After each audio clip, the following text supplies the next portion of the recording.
Hello, my name is Jack, and I'm here to explain what it is about League of Legends that makes the community so toxic. League of Legends exists as a perfect storm for breeding and maintaining a toxic community, like a petri dish or your desk that you haven't cleaned in a year.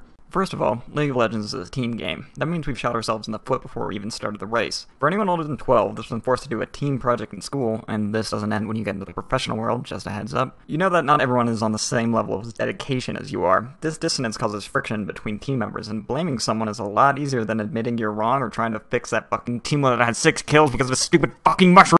Second of all, we need to look at who plays League of Legends. We have gamers, which is a big swath of people these days, but gamers and people who play League are about as dissimilar as you can get. League is PC exclusive, so there's a chunk gone. League is a difficult game to play, so there go the casuals. It's a huge time sink, so there's another chunk, and the part that we have left is hardcore PC gamers with the desire to play a competitive game that takes a long time. We're the people that are no fun at parties.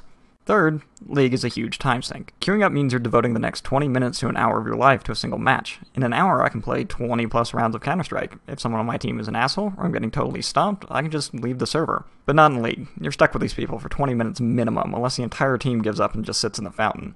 You get one bad person, and you're stuck with them for a minimum of 20 minutes and oftentimes longer. It's frustrating because one person can ruin the fun of 4 to 9 other people, and there's fuck all you can do about it. You're stuck in there unless you're willing to eat the penalty for leaving. This is pretty unique to League, and if it happens enough times, you can get really cynical about the game in general, especially if that little furry fuck Teemo's in the game. Fourth, we judge ourselves based on our intentions and others based on their actions. I play jungle because I'm a sadist. That's seriously what it seems like some games. I'm seriously not ignoring your lane because I want to. It's because top got counterpicked and I know what's going to happen when their opponent hits 6 or bot lane's ADC is having a rough time CSing. And certain players have more of a desire to win than others, and certain players have more skill than others. However, balancing this out doesn't happen very often. Friction comes when these don't match up. A highly skilled player with a not high desire to win will call people tryhards, or people who really want to win but don't have the skill will tower dive and feed, causing them to get angry and try even harder, so they tower dive and feed more, and then blame the jungler.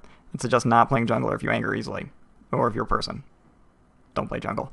And all it takes is one of these people to make a game bad, and no one seems to want to reflect on what they've done. And finally, even if you do everything right, you can still lose. This is a tough one to handle.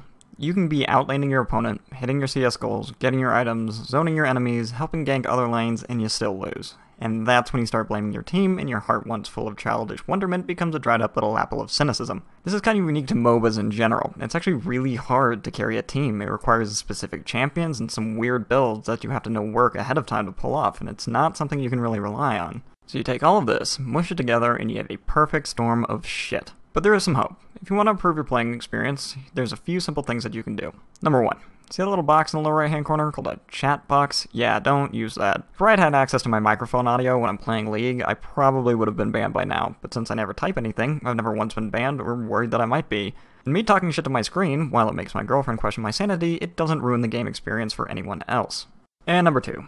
Even if you lose, figure out where you won and where you lost. Losing is going to happen. Even the pros don't have win rates as high as one would expect. But if you reflect on your game and say, well, that build order seemed to work really well, but I probably should have helped mid lane more because of the matchup, then you'll grow as a player and you'll get out of ELO hell, provided it even exists. In closing, League's community is toxic because there was no way it wasn't going to be. Hardcore PC gamers playing an incredibly hard game that takes a huge chunk of your time, where even if you do everything right, you can still lose, and losing is blamed solely on you by the one asshole with 9 banned accounts, and this is a normal day on the Rift. But individuals can make it more pleasant. Try to stay above the drama and just shout at your screen until you either lose all of your friends and family or the SWAT team shows up, whichever comes last.